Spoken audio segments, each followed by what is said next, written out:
Welcome to this explainer. Today we're looking at what is absolutely the most vital, yet probably the most ignored part of your house. I'm talking about the pipes hidden right there behind your walls and buried out in your yard. But we're not just going to look at a boring collection of tubes here. Instead, we're exploring your home's plumbing as a living, breathing ecosystem. And specifically, we're diving into a localized survival guide for homeowners dealing with the very unique plumbing ecosystems right here in Jefferson County, Kentucky, especially the St. Matthews area. Okay, let's dive into this. Why do pipes in St. Matthews actually fail? It's one of those questions that usually only pops into our heads at like 2 in the morning when we're standing ankle deep in a flooded basement, absolutely terrified of the repair bill.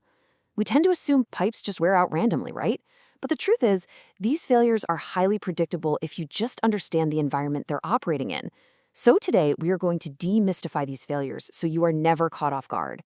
So here's our map for today. Number 1, the St. Matthews climate factor. Number 2, common household plumbing threats. Number 3, the professional repair process. And finally, number 4, preventative maintenance and protection. Let's get right into it.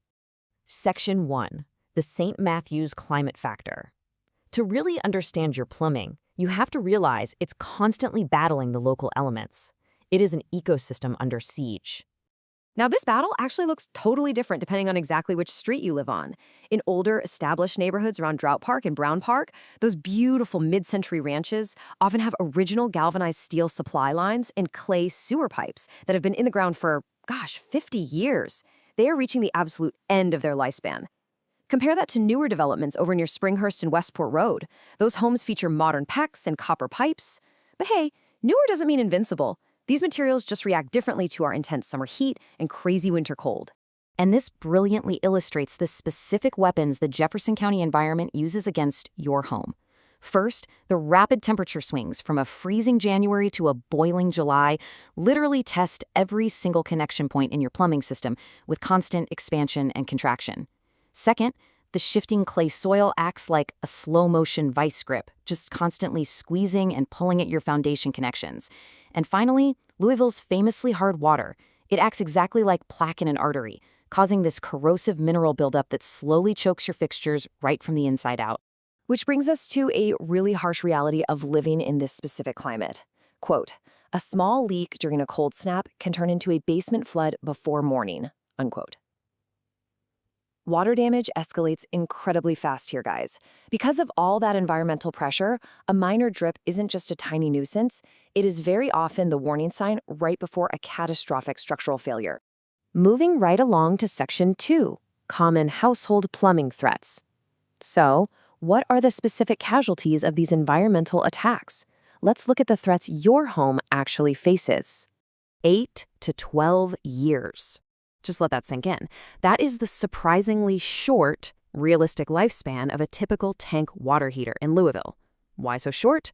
Well, because it spends a decade choking on that hard water sediment we just talked about.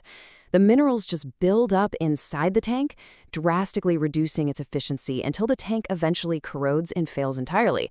No way around it. Let's move to and see how this builds. A look at what's lurking right under your lawn.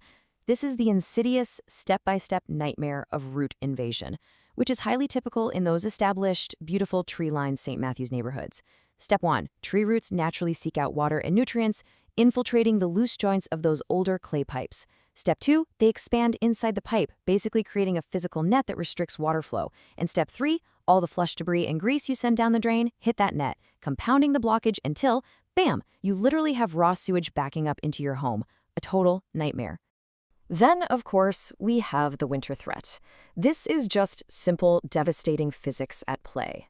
When a January cold snap hits, the water resting inside exposed pipes in your uninsulated crawl spaces, exterior walls, or attics, it freezes. And as water freezes, it expands. It forcefully pushes outward, actually splitting solid copper lines and cracking heavy metal fittings. The crazy part, the true damage is completely hidden until the pipe thaws, at which point water violently floods through those fresh breaks. Section 3, the professional repair process. I know, it can sound a bit scary, right? But here's where you take back control of your home's ecosystem. Let's look at the solutions. The absolute foundation of any professional repair is code compliance. It's so easy to dismiss permits and codes as just, bureaucratic red tape, but they are actually a critical shield for your most valuable investment. Meeting Jefferson County and Kentucky State Plumbing Code ensures public safety, protects your property value, and, this is absolutely crucial, keeps your homeowner's insurance valid. Honestly, if a plumber ever tells you that you don't need a permit for a major job like a water heater or a sewer line, they are directly putting your home at risk. So the crucial point is knowing what to expect when you actually call an expert out to your house. A reliable local contractor is going to follow a very straightforward three-part standard. First, contact and assessment, where they figure out if you need an emergency dispatch to stop an active flood or just a scheduled visit. Second, diagnosis and approval. They won't just start ripping up pipes willy-nilly. They'll explain the failure in plain English and give you a firm upfront price quote so there is zero surprises. And third, repair and verification. This is where they complete code-compliant work, pressure test the whole system to prove it's actually fixed, and clean up the site so well you'd never even know they were there. Part of taking back control is managing your own expectations on timelines. High-quality, permanent fixes just take the time they take. Rushing things? That only leads to future leaks.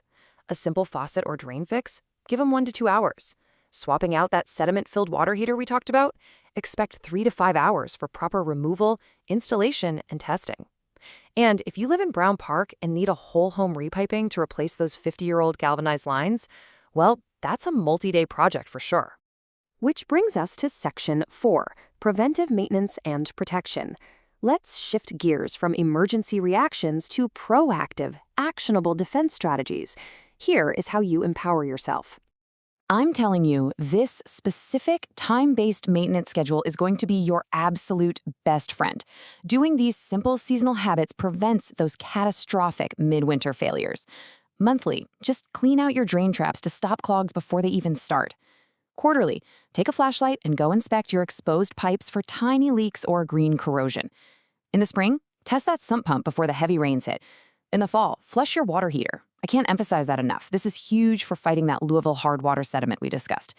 And before winter, get right down into those crawl spaces and insulate your exposed pipes. It's a real game changer. Now, what's really interesting about this slide is exactly what your homeowner's insurance actually covers. Your insurance typically covers sudden accidental damage, like a pipe that suddenly bursts from freezing.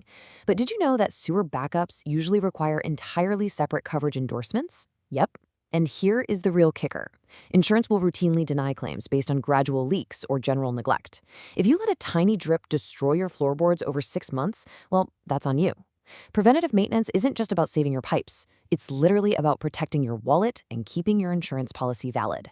Which leaves us with one final, pretty urgent thought to ponder.